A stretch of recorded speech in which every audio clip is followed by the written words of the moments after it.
We recognize it's a dangerous world. I know this nation still has enemies, and we cannot expect them to be idle. And that's why security is my first responsibility, and I will not permit any course that leaves America undefended.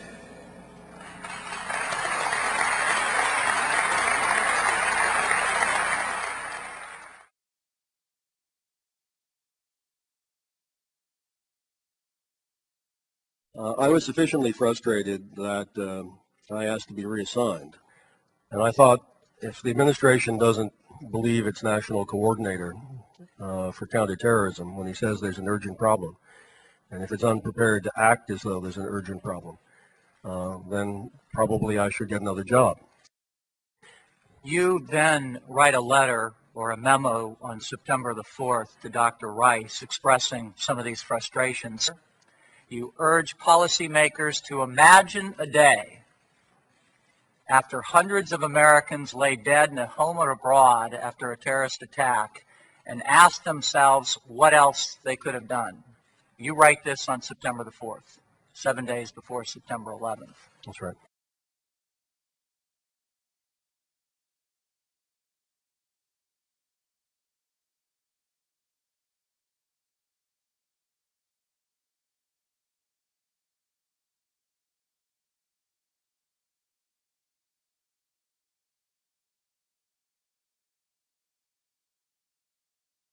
I was sitting outside the classroom waiting to go in, and I saw an airplane hit the tower of a TV was obviously on, and I used to fly myself, and I said, well, there's one terrible pilot.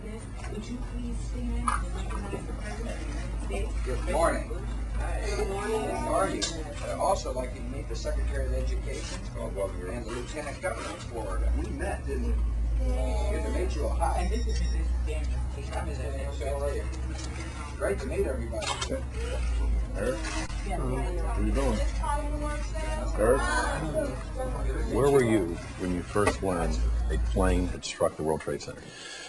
I was in my office Tuesday morning. Monday, I'd been in Kentucky, and the president had been in the White House. Tuesday, our roles were sort of reversed. He was in Florida, and I was in the White House Tuesday morning. And a little before 9, my speechwriter came in. We were going to go over some speeches coming up. And my secretary called in just as we were starting to meet, just before 9 o'clock, and said an airplane had hit the World Trade Center. That was the first one that went in.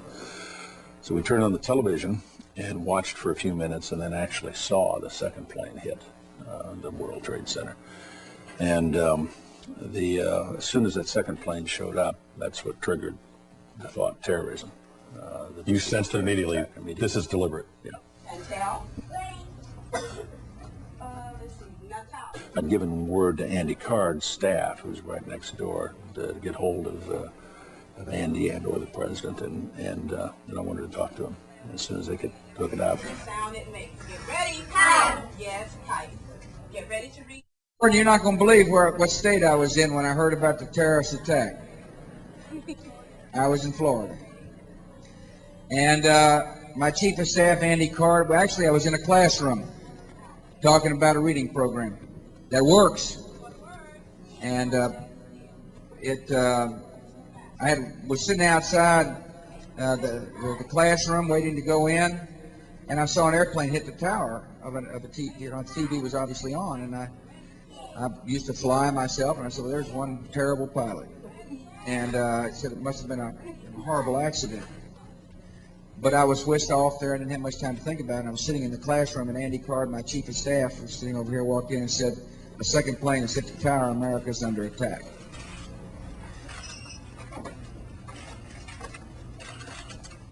I was thinking about what it meant for America to be under attack. It was an amazing thought. Thank you.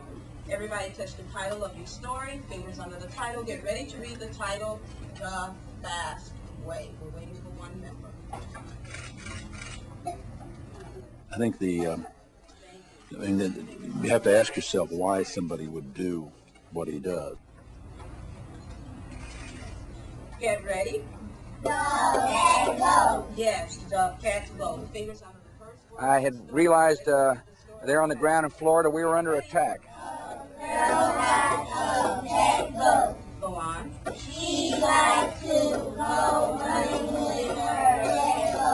don't know what's happening. We don't know by who. We don't know how many additional planes are coming. We don't know what all is planned for us at that point. We'd have been absolute fools not to go into button-down mode and leave us leaderless in a moment of crisis. And we believed that we would be attacked many more times that day. Let's clean that up. I needed to know what the facts were. But I knew I needed to act. I knew that if the nation's under attack, the role of the commander-in-chief is to respond forcefully to prevent other attacks from happening. Try that again. Get ready. Immediately following the first attack, Go on. I implemented our government's emergency response plans. Our military is powerful, and it's prepared. Try that again. Get ready. I gave our military the orders necessary to protect Americans, do whatever it would take to protect Americans. What's behind the word said? And what does that comma mean? Let's read that sentence. When something like this happens, and we've got certain obligations and responsibilities you've got to carry out, and those took priority. They did for the president, they did for me. They have roused a mighty giant. That word. Sound it out. What word? Start from the beginning of that sentence. Go on. Go on. He made some key decisions that were very important to the operation. Let's read that sentence again. Go on. What's the most important decision you think he made? I suppose the toughest decision was this question of whether or not we would intercept incoming commercial aircraft. Doesn't do any good to put up combat air patrol if you don't give them instructions to act if in fact they feel it's appropriate. Go on.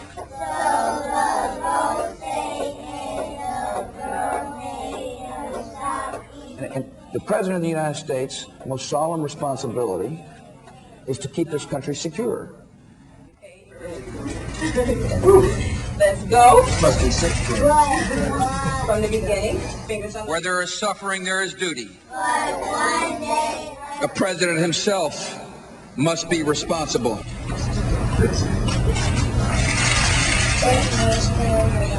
That's exactly right. Ooh, these are great readers. Yes, they are.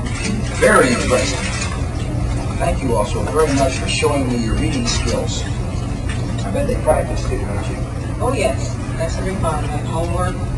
Reading homework. Reading more than they watch on TV? Oh, yes. Oh, yes. Everybody do that? Read more than you watch TV? Oh, that's great. Really good. Very important to practice. Thanks for having me. Very impressive. Read this book. Close those closure readers. Place them under your chairs. And thank you so much. Anyway, it was an interesting day.